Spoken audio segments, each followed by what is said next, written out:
Почитувам председателя, почитувам колега Орцев. Значи, нема да навлегам во првиот дел од вашата дискусија, кој што беше политичка. Значи, сакам да разговараме конкретно во делот на земеделието. Значи, поглавието 11, земеделие и рурален развој, и поглавието 12, безбедностна храна, ветерина и фитосанитарна политика. Бидејќи очигледно, како пратеници на СДСМ имате добиена одредена задача и тие тези ги гледаме цел ден денеска и ги слушаме, дека мора да најдете одредени забелешки во извештајот, во зависност за областта за која што сте определен.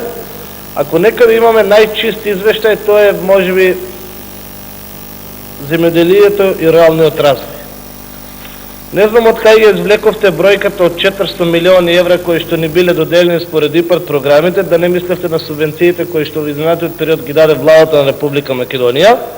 Во самиот извештај многу убаво си стои дека е забележен и понатамошен развој во областта на руралниот развој, дека спроведувањето на ИПАРД програмата во рамката на петата компонента и продолжува за 3 мерки. Наброени се мерките и потоа пишува врската за 4 предлози во рамките на петата компонента на ИПА изнесува вкупно 4 милиони 670.000 евра. Меѓутоа, абсорбцијата на распределбите за 2007 и 2008 година во рамките на петата компонента на ИПА, кои изнесуваат 8,8 милиони евра и понатаму е проблем. Меѓутоа, ова е далеко од 400 милиони евра, колку што вие претходно спомнавте дека нам Република Македонија биле дадени, а Република Македонија не ги искористила. Иако се согласувам со вас, дека поради и необученост на самите земјоделци, институциите и така натаму, бидејќи го следам тој сектор, имаше одредени проблеми при имплементацијата и при самото подготвување на документите за конкурирање на ИПА програмите.